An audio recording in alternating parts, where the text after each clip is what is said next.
kita masih bersama dengan Nusron Wahid, Rocky Gerung, dan juga Mas Bambang Harimurti. Kita akan bicara mengenai topik perdebatan tadi. Salah satu menjadi perdebatan tadi mengenai infrastruktur. Mas Nusron dan juga Mas Bambang, saya minta untuk Rocky menanggapi dulu.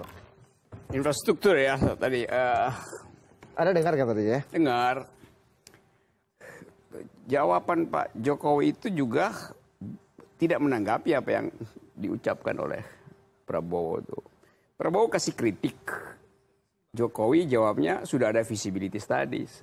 Justru Pak Jokowi ditegur oleh Bank Dunia karena gagal visibility studies-nya tuh. Kondisi materinya buruk, kemasuk akalan secara hukum buruk karena semuanya karena nggak dilelang itu, diambil alih oleh BUMN, sehingga beliau ditegur oleh Bank Dunia kan. Jadi kalau mau dijual, Bank Dunia bilang itu pasti nggak laku, standar internasional tuh infrastruktur yang bikin Pak Jokowi itu. Jadi itu membuktikan visibility-nya justru memang tidak ada tuh. Nah, kita bisa persoalkan apakah secara teknis memang gagal atau memang ada kroni yang main di situ. Tapi prinsipnya itu tidak bermutu infrastrukturnya. Yang menyebutkan itu adalah Bank Dunia yang punya kepentingan dengan infrastruktur dari awal itu. Itu aja poinnya. Jadi salah lagi menjawab itu. Jangan jawab dengan visibility tadi, karena itu justru membantah apa yang diucapkan Bank Dunia, bukan apa yang cuma Prabowo. Ya Bank Dunia pasti lebih tahu daripada BUMN yang. Tapi menurut Anda pertanyaan pemantik dari Prabowo sudah cukup tepat untuk merangsang permasalahan utama? Karena dia tahu, tentu Prabowo baca laporan Bank Dunia, karena itu dia pancing menyebutkan itu. Justru Jokowi tidak membalas keterangan Prabowo, tapi membenarkan ada visibility study. Artinya visibility study-nya itu keliru kan? Itu kesimpulannya. Oke, Mas Nusron. Iya, wong outputnya jelek. Begini ya, ada cerita tentang pembangunan infrastruktur yang ada di Liverpool sekitar awal-awal abad 19. Setiap pembangunan infrastruktur di suatu kawasan baru dan menuju connectivity daerah baru, itu pasti hanya bisa diukur dalam konteks jangka panjang. Dan teorinya adalah, dan pasti itu terjadi, setiap pembangunan infrastruktur, apapun problemnya, pasti akan menciptakan dan memunculkan kutub pertumbuhan baru. Siapa yang membayangkan bahwa Liverpool kemudian menjadi daerah kutub industri baru di Inggris pada saat itu? Karena pembangunan jalan yang dilakukan, jalan dibuka. Dulu orang bertanya-tanya bahwa jalan itu nggak ada manfaatnya. Tapi pada 20-30 tahun mendatang, ternyata ketika keadaan itu datang, udah siap. Nah, artinya bahwa manfaat pembangunan infrastruktur itu sangat penting untuk pertumbuhan ekonomi. Kalau infrastrukturnya dikerjakan dengan baik. Sebentar ya. Nah, saya kritik saudara Rocky, yang dipersoalkan oleh Bank Dunia itu adalah crowding out pembangunan infrastrukturnya. Bukan pada wilayah substansi konten daripada kualitas pembangunan infrastruktur, tidak seperti itu. Bank Dunia bilang kualitasnya buruk. Itu crowding out. Teknis saja buruk. Kalau secara kualitas di laporan Bank Dunia nggak nyebut itu, saya baca. Lo ada. Nggak ada itu. Disebutkan bahwa itu. Yang diangkat adalah masalah crowding out-nya. Kenapa terlalu banyak? Karena BUMN yang terlibat. Padahal ini adalah tender, harusnya melibatkan partisipasi banyak swasta. Yang itu kemudian ada gairah baru. Karena nggak ada maka kualitas turun. Pertanyaannya adalah satu. Kenapa sampai BUMN ini masuk? Bapak-bapak, tuan-tuan yang saya hormati, sebelum proyek infrastruktur ini diambil alih, di take over oleh BUMN, ini perkara sudah mangkrak 15, 10, bahkan 20 tahun yang lalu. Contoh. Saya kasih keterangan ya. Bocimi. Contoh Bocimi. Bocimi dulunya sudah lama itu dikasih sejak tahun 2006 atau 2007. Pak Bambang selaku wartawan udah ngikutin itu lama. Nah, tetapi apa yang terjadi? Kemudian mangkrak. Karena mangkrak sudah nggak bisa menunggu lagi, maka di take over lah oleh BUMN. Artinya apa? BUMN ini dalam rangka untuk masuk, dalam rangka untuk meleverage supaya percepatan. Karena menunggu swasta lama. Mungkin waktu itu swasta menghitungnya masalah economic of skill-nya nggak masuk atau gimana. Itu Untung-untungnya. bisnis. Bisnis itu dasarnya efisiensi itu. Jadi BUMN pasti nggak efisien. Itu tunggu dulu nih, saya terangin dulu ya. Ada tender. Sekarang swasta masuk itu. Diintip oleh BUMN. Wah ini kurang nih, kroninya kurang bagus. Disingkirkan hal yang udah dipastikan dikerjakan oleh bisnis itu. Dibatalkan karena BUMN-nya mau masuk tuh. Dibikin oleh anak perusahaan. Berbagai macam contoh ada di berita. Anda salah informasi. Informasinya tuh ada di mana-mana. Informasi yang Anda terima salah. Contoh proyek Batang Semarang. Contoh Bocimi. Ya itu proyek yang Anda ingin itu unggulkan. sudah dimenangkan dulu jauh sebelum hari ini. Apa dulu ada zaman Hatta Rajas apa MP3 itu apa dulu namanya itu? Kualitasnya sudah ada ini mangkrak. Kemudian diambil alih BUMN, dibeli. Kualitasnya kita bisa bicara kualitasnya bagus. Buruk menurut survei. Kan barang itu tidak komparatif dengan apa. BUMN tidak memangnya Bank Dunia pernah menurunkan appraisal. Gini dia bisa mengatakan dulu atau itu. Panjang jalan di situ. Bank Dunia itu masuk hanya melakukan dia meneliti saudara Rocky. Dia meneliti di atas kertas tentang masalah crowding out antara BUMN sama swasta. Efeknya adalah bukan bicara pada level wilayah kualitas bangunan. Ujungnya harganya berapa? Sekarang misalnya nih, saya kasih logiknya aja tuh.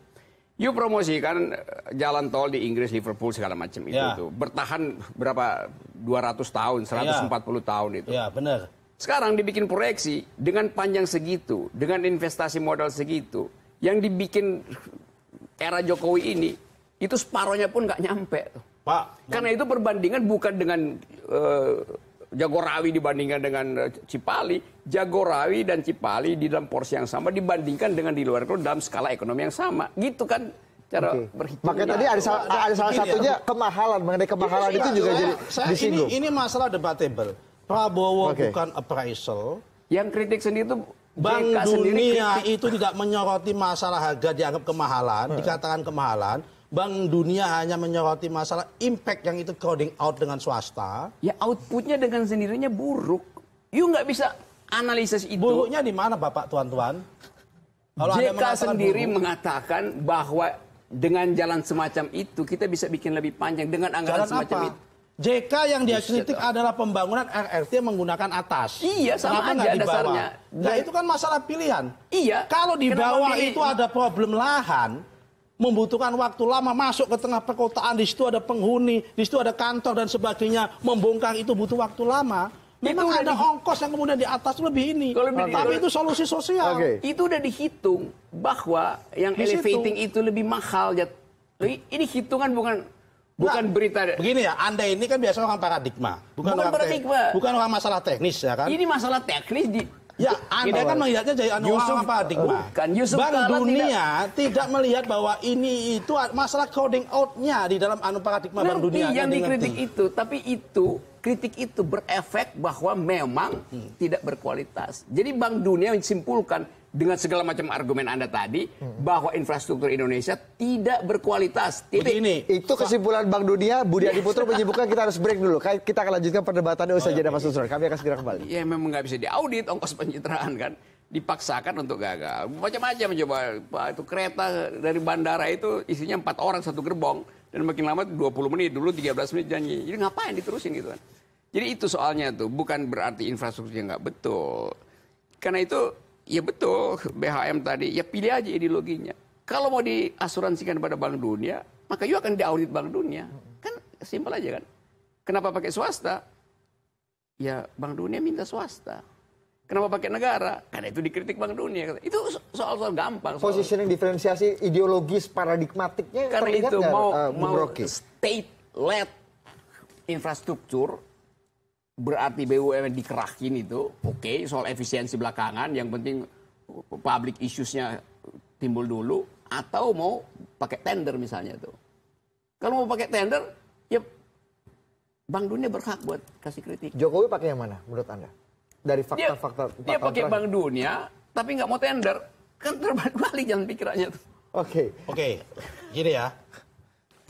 Pembangunan infrastruktur ini adalah sebuah keniscayaan dalam rangka untuk menjawab semua problem ekonomi kita yang high cost. Kita paham, inflasi kita tinggi, salah satunya adalah domestic connectivity kita rendah, rendah, mahal, ongkos logistik kita mahal. Karena itu biaya-biaya mahal yang diderita oleh masyarakat ini, yang dialami masyarakat, harus dijawab dengan apa? Pembangunan infrastruktur. Nah, dalam rangka proses percepatan pembangunan infrastruktur itu supaya rakyat cepat bisa menikmati ongkos logistik dengan murah, maka butuhlah pilihan. Ada pilihan APBN, ada pilihan pembiayaan swasta, ada atau pilihan pencitraan. Jangan lupa. Tidak ada pencitraan pembangunan ya pembangunan, nggak ada pencitraan. Tidak ada pembangunan pencitraan ya pembangunan ya pembangunan. Bahwa efeknya citra Jokowi bagus, alhamdulillah. Tapi niatnya ini adalah niat pembangunan. Soal elektrifikasi. Sebentar dulu. Contoh dulu. Saya tak ngomong dulu. Tadi kan Anda bicara, saya diam. Oh iya benar. Lanjut. Nah karena itu pada konteks ini ini nggak bisa dibendung. Nah namanya pilihan model. Tadi saya setuju Mas BHM. Tinggal masalah pilihan model. Kalau dikatakan ini tidak ada tender, kemudian menjadi ongkos mahal, saya mau tanya, apakah semua proyek-proyek ini, pembangunan tol ini, pembangunan ini tidak melalui tender?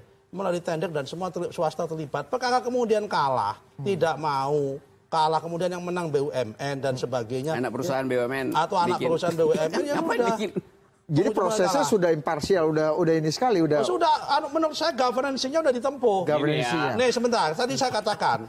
Di hampir semua proyek-proyek infrastruktur yang strategis itu dulunya ditangani swasta yang menang, mangkrak 10 tahun, 15 tahun.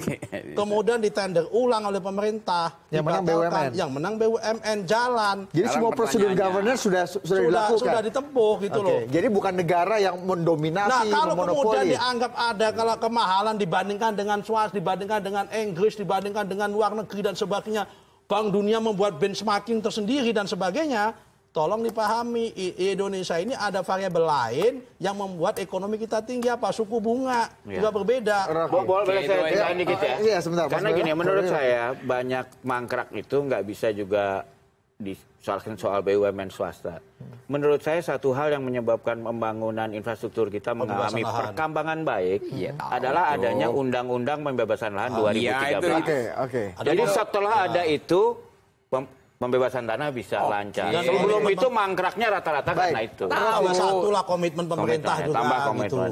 Itu hal yang semua orang udah tahu, tapi kita mesti ceteris paribus itu dimasukkan, tetap harganya tidak efisien.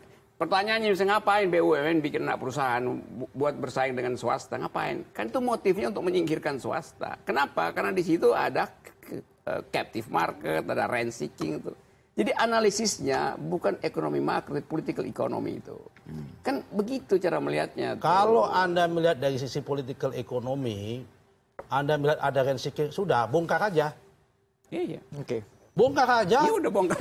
Dibuktikan. Ya, itu yang lagi dilakukan. Udah lakukan gitu supaya lakukan bongkar aja. Tapi yang jelas hari ini rakyat bisa menikmati infrastruktur dengan bagus sehingga domestic connectivity menjadi murah. Sekarang saya contohkan satu. Promosi elektrifikasi itu. Kita kelebihan daya di Jawa karena itu pasanglah listrik. Memang kelebihan itu bukan karena ada tambahan pasokan power plant. Tapi karena industri-industri itu tutup, tidak lagi mengkonsumsi listrik. Jadi yang terjadi deindustrialisasi itu. Tapi pemerintah pamerkan itu seolah kelebihan pasokan. Itu yang disebut sebagai pencitraan itu. Gitu. Oke, salah satu masalah pencitraan. Saya jawab nanti. Oke. Anda jawab sekarang dulu deh sebelum kita break, Mas Nusron. Pertama, Bapak, pergeseran industri menuju gas. Bukan, industri pengguna listriknya. Pengguna listrik dia beralih dari listrik menuju gas. Bukan itu soalnya. Betul kan Pak? Bambang Harimurti itu banyak di Jabodetabek pakai gas. Kemudian yang kedua. Enggak, kalau menurut saya datanya Rocky salah. Memang pasokan listrik naik kok. Memang naik. Iya, tapi dibandingkan dengan yang deindustrialisasi. Jadi pasokannya naik, kelebihan karena pemakainya berkurang. Industri besar itu tutup. Coba datanya dari mana ada mengatakan itu? Ya, tidak ada deindustrialisasi justru naik, pemakai listrik naik. Deindustrialisasi. Memang supply-nya listrik naik sehingga kelebihan. Karena memang suplainya kebanyakan. Deindustrialisasi itu memang karena Pak enggak? Jokowi tumbuh membuat listriknya berhasil. Pertanyaannya, perut yang makan yang makan itu Pak, pindah. begini Pak, listrik tumbuh 40, industri tumbuh 30. Okay. Harusnya listrik dibangun 30, Pak Jokowi siap-siap jangka panjang dibuat 40. Supaya apa? 30 ini supaya cepat menuju 40. Jangan sampai nanti 40 dulu baru bangun 10. Tapi bukan itu persoalannya. Soalnya adalah pengguna listrik besar, pabrik-pabrik besar itu tutup. Itu yang harus tutup juga kita. Saya mau tanya, berapa data Anda mengatakan deindustrialisasi? Kasih saya 2 menit, saya buka di internet. Oke, kita akan tutup dulu segmen ini. Kita akan tutup dulu segmen ini. Kita akan kembali saja tentang impor pangan. Kenapa terjadi kekacauan koordinasi kan? Kan itu terangkan aja. Jadi kalau Tapi Anda lihat impor pangan kekacauan koordinasi itu fakta yang ada. ya bukan sekedar fakta, itu udah terjadi berbagai macam interpretasi dengan akibat bahwa dirumuskan secara sangat tajam bahwa itu soal kartel, soal mafia kan itu. Kan isunya kan itu ya. Bukan soal hitungan kebutuhan, wong menteri yang sana datanya lain sama menteri di sini kan. Jadi itu intinya tuh, soalnya tuh. Nah sekarang kalau kita mau bilang kita mau kedaulatan pangan atau ketahanan pangan itu walaupun itu dua istilah yang berbeda. Memang berdaulat, tapi yang lebih penting adalah keadilan pangan. Distribusinya harus adil. Ya nggak ada gunanya berdaulat pangan tapi tidak ada keadilan pangan. Soal mafia, soal kartel, keadilan, ketidakadilan distribusi itu dijawab nggak oleh Pak Jokowi dalam? Tidak, justru Pak Jokowi kan menghindar dengan memberi. Tapi dipantik oleh Pak Prabowo. Justru memang Pak Prabowo mau uji itu sebetulnya. Okay. Tapi Pak Jokowi mungkin waduh. Itu berarti apa yang membuat menurut Anda apa yang membuat Pak Jokowi tidak menjawab? Kalau Pak Jokowi jawab, itu artinya dia mesti menjawab politiking di dalam politik pangan. Politiking di dalam politik pangan. Oke, Mas Usman, monggo. Ada pertanyaan yang menurut saya perlu dijawab. Saya perlu jawab dari Pak Prabowo tadi.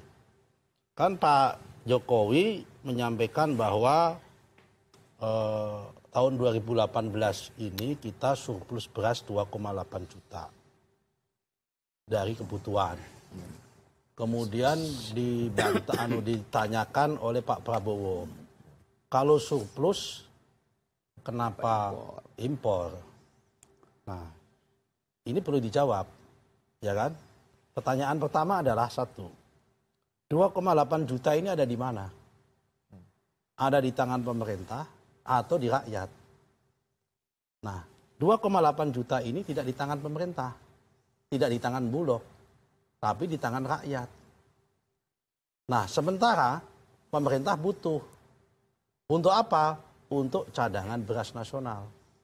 Untuk apa cadangan beras nasional itu? Bukan untuk digelontorkan ke dalam pasar, tidak. Untuk jaga-jaga. Pertama kalau ada bencana.